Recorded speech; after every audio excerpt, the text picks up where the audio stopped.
Welcome back. You're watching NewsX with me, Riya Dwivedi. Now let's begin with the top story of the hour. Domestic cooking gas prices in India have been increased by Rs 29 per cylinder from today, the second revision in 3 months, as state-owned oil marketing companies struggle to absorb the soaring global energy costs linked to the continuing conflict in West Asia. The increase takes the price of a 14.2 kg domestic LPG cylinder in Delhi to Rs 942 from Rs 913. The latest revision follows a Rs 60 increase announced on March 7 after disruptions in West Asia sent international fuel prices sharply higher. Now joining me on the telecast is my colleague Brian Thomas. Brian, what exactly in terms of when we talk about the reactions that are coming in, especially of not just the oil companies, but also the common man, what exactly we are getting to know?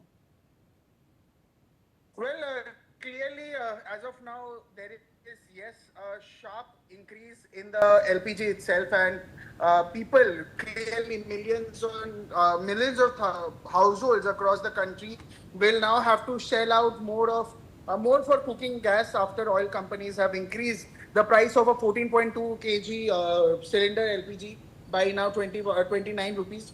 This After this very latest revision, the price has increased from 913 to 942, and this will obviously be effect itself from today itself. Now, very importantly, this hike is expected to put additional pressure on household budgets, particularly at this very time when families are already dealing with living costs.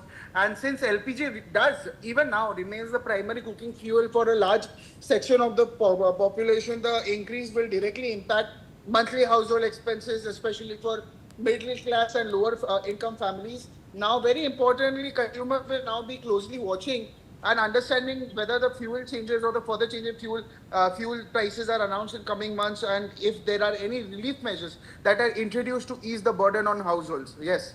All right, Brian, stay on with me. I also have with me Dr. Sharad Kohli, economist, joining me on the telecast. Dr. Sharad Kohli, this is the second price hike that we have seen in at least 3 months.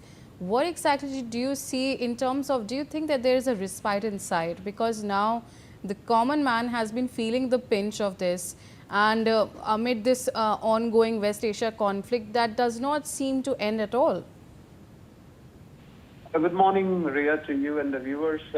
Yes, I think it's high time government should take some policy decisions to cushion the common man, from these price hikes, because this is going to fuel up inflation. We already saw Reserve Bank of India giving projections of 5.1%, which I feel in the backdrop of these hikes is very conservative, because this can be far more than that. It could breach the RBI range of inflation, the tolerable range, as they say. So I think one of the things which government can do, Riya, is to list out the schemes, developmental and welfare, which have been announced in 1st of February budget. And some of them, I'm sure, must be low on priority. Well, they should be kept on hold, since government doesn't want to disturb the fiscal balance sheet. The fiscal deficit target of 4.5% or so needs to be maintained. So some of those schemes can be kept on hold for a few months, and that money, my calculation says about 75,000 crores to 1 lakh crores can be set aside, where these, petrol, diesel hikes and LPG hikes can be reversed using that money.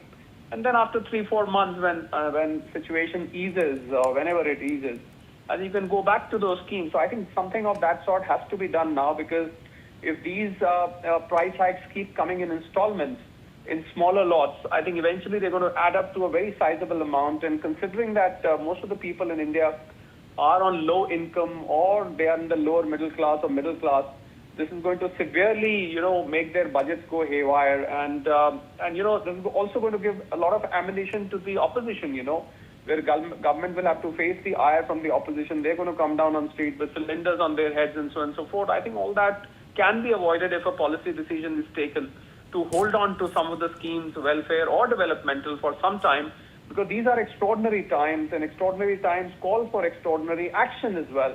With no sign of truce coming from the Middle East, I think this is the need of the hour. And Dr. Sharad Kohli, my final question to you is that, do you think there is a difference in how, in terms of the impact on India, is it different from the global markets? We have seen that the oil companies are continuing to face losses as well. But the government has limited the full pass-through of the global energy costs. So what is the difference on the impact in terms of the global market and in India? So globally, some of the countries, especially the world's largest oil producer, Ria, which is US itself, even they have faced price hikes on fuel from $3.50 per gallon or $3 per gallon. It's now gone up to about $5 per gallon on an average in all the 50 states across the United States. And same is the story in Australia, in Europe, and other parts of the world. But the problem here is that the Indian population is more vulnerable, with most of the population coming from the lower middle class, or they are having basic incomes of 25,000 rupees a month. So I think it makes more difference here. It may not make as much difference where the per capita income is low in India. So I do agree that we have not passed on as much as some of the developed countries have passed on, but we are also more vulnerable. So keeping that in mind, I feel there is a need for the government to huddle up and come forward with a policy matter where some of these hikes can be reversed. And as for the oil marketing companies, I'll also like to comment on that, because it's not all that bad for them. The last year's 19,500 crore was the Q4 profit for all the three oil marketing companies, Hindustan Petroleum, Bharat Petroleum, and Indian Oil. They haven't done that badly. Of course, this quarter must be bad, but it's not all that bad. So I think if the government really wants to support these OMCs, it can fund them. Some kind of a subsidy or a grant needs to be given to these OMCs to make sure that the common man doesn't pay, because people are very vulnerable. There are people who are living on shoestring budgets. Imagine, a 3,000 to 4,000 rise in overall groceries, your petrol, diesel hikes, your LPG now. Practically everything is going up. So they are going to find it difficult, Ria. It may not impact the upper middle class or the elite. It impacts the people who are at the bottom of the pyramid. And Sharad Kohli, one small question. In terms of the efforts or the steps that are being taken by the government, like the Ujjwala subsidies still being provided, what exactly are more solutions that can be offered, not about the oil companies, but for the common man? I think, as I said, because the root of the problem of inflation lies in crude oil. If you see crude oil, and of course some of the supply disruptions because of Strait of Hormuz being closed, paints, chemicals, fertilizers, and of course crude oil remains at the top of the list. So what the government can do is that, ministers should meet, government should meet, and people should be sent from the government ranks. They should be sent at the ground level, because what some of the shopkeepers, retailers, wholesalers are doing is they are passing on the price hikes to people faster than we can imagine. So there is a need for government to clamp down and go to the ground level to see that these price hikes, which are, some of them may be unnecessary, you're just riding the tide. They're just passing on, aajkal mehngai and all that, those common statements coming from shopkeepers on the goods which are not even subject to, inflation because of the global problem. So I think a firefighting needs to be done at this point, because otherwise things are going to get worse from here. And in the next 2-3 months, Ria, I feel this inflation is going to grip the entire country.